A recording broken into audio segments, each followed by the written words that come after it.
Assalamualaikum warahmatullahi wabarakatuh. Sekarang kita akan belajar tentang penguatan ekonomi maritim. Tapi sebelumnya yuk kita main tebak-tebakan dulu. Siapa wanita Indonesia yang pernah menjadi Menteri Kelautan dan Perikanan?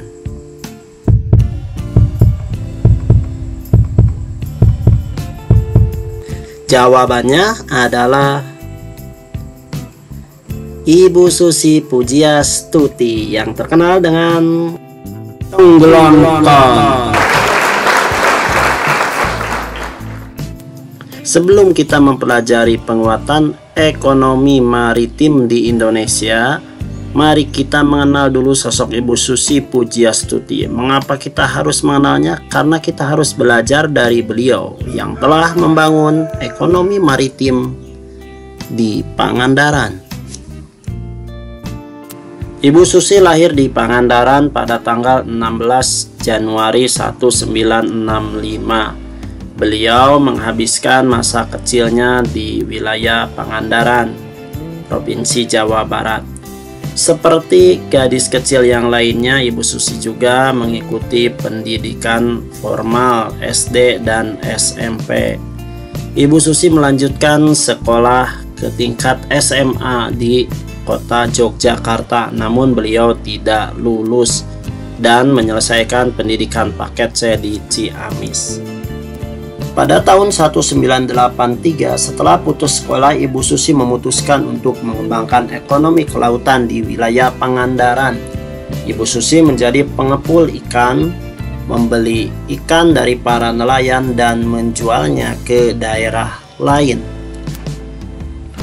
Bisnis Ibu Susi terus berkembang hingga pada tahun 1996 Ibu Susi mendirikan pabrik pengolahan ikan dengan nama PT ASI Pujiastuti Marine Product dengan produk unggulannya berupa lobster yang diberi merek Susi Brand.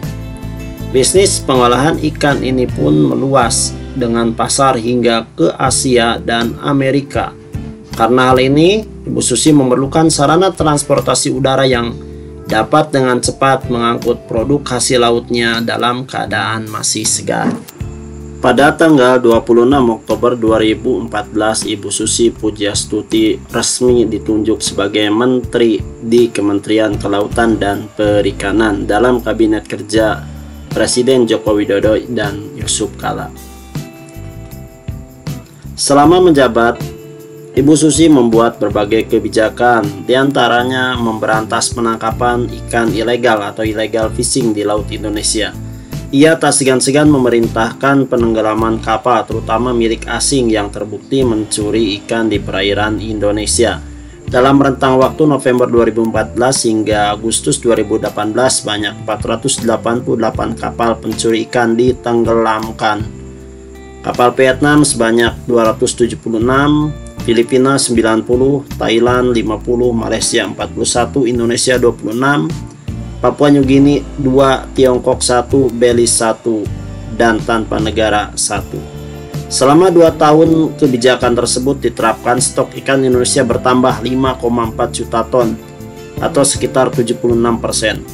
Pada tahun 2018 stok ikan mencapai 13,1 juta ton, lebih tinggi dari tahun 2015 yang hanya sebanyak 7,3 juta ton.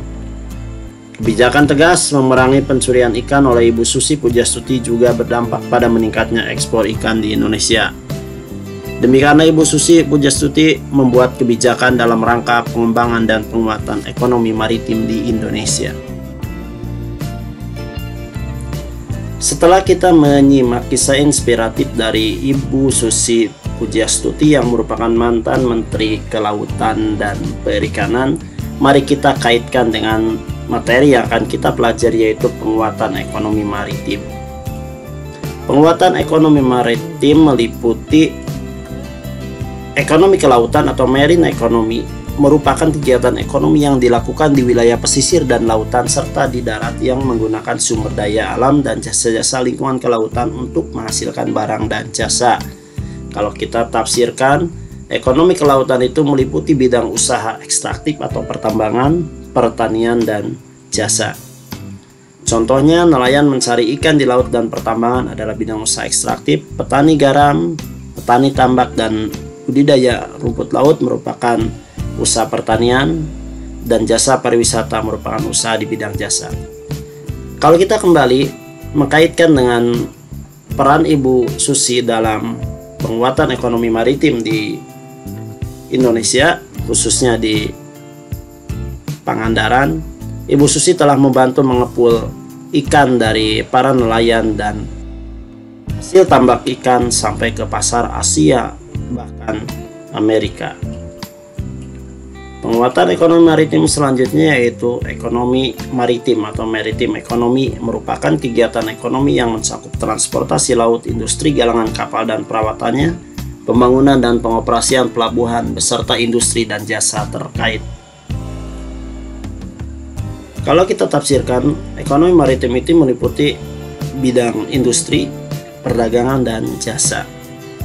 Bidang industri seperti pembuatan galangan kapal, industri pengolahan ikan, di bidang perdagangan kegiatan ekspor impor, dan di bidang jasa bengkel kapal dan penyeberangan antar pulau. Peran Ibu Susi selain dalam ekonomi kelautan juga dalam ekonomi maritim, diantaranya melakukan kegiatan ekspor ikan sampai ke wilayah Asia dan Amerika, dan juga mendirikan industri pengolahan ikan dalam rangka meningkatkan kualitas ekspor. Bagaimana kondisi maritim di Indonesia dan negara ASEAN? Yang pertama, sektor pelayaran. Singapura memiliki pelabuhan terbesar se-ASEAN, sementara pelabuhan-pelabuhan negara lain termasuk Indonesia masih merupakan cabang atau penunjang dalam transportasi internasional. Sebagai contoh, apabila ada pelayaran baik penumpang ataupun barang di kawasan ASEAN, misalnya di Indonesia, Thailand, ataupun Filipina, dengan tujuan negara-negara di Eropa atau di Amerika, tidak bisa langsung menuju negara tujuan, tetapi harus transit dulu di Singapura.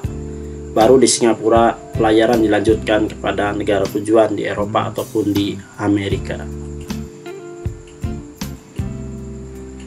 Yang kedua adalah sektor perikanan. Potensi perikanan Indonesia sangat besar, namun belum diberdayakan secara optimal. Bahkan masih ada illegal fishing dari negara lain seperti Vietnam, Filipina, Malaysia yang melakukan pencurian ikan di wilayah Indonesia, yang jelas akan mengurangi produksi ikan di dalam negeri. Sektor pariwisata bahari. Potensi Indonesia sangat besar dalam potensi wisata bahari, baik potensi wisata bawah laut seperti Bunaken dan Raja Ampat, wisata pesisir pantai seperti Bali dan Pangandaran, serta wisata kepulauan seperti Kepulauan Karimun Jawa dan Kepulauan Seribu. Tujuan pembangunan di bidang kelautan. Yang pertama, pertumbuhan ekonomi tinggi secara berkelanjutan. Kedua, peningkatan kesejahteraan seluruh pelaku usaha. Ketiga, terpeliharanya kelestarian lingkungan dan sumber daya kelautan. Serta keempat, menjadikan laut sebagai pemersatu dan tegaknya kedaulatan bangsa. Bagaimana strategi dan kebijakan pengembangan ekonomi maritim di Indonesia?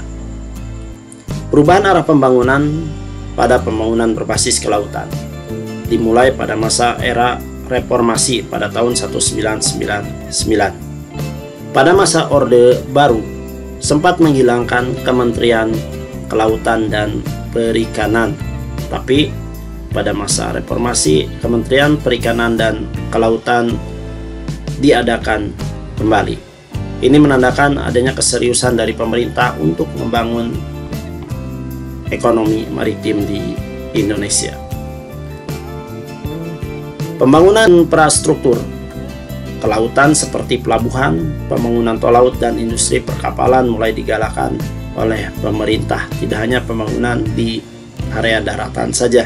Pembangunan 5 pelabuhan besar dalam rangka menyambut ASEAN Connectivity atau masyarakat ekonomi ASEAN atau perdagangan bebas di kawasan ASEAN, seperti Tanjung Priok di Pulau Jawa, Medan di Pulau Sumatera, Surabaya di Pulau Jawa bagian timur, Makassar untuk mempersiapkan ekonomi maritim di Pulau Sulawesi, Maluku, dan Papua, serta Kalimantan.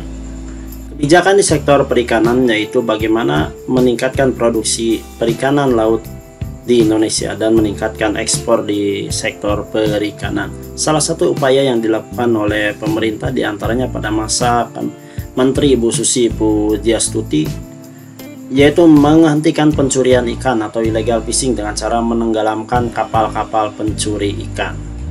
Demikianlah materi kita kali ini.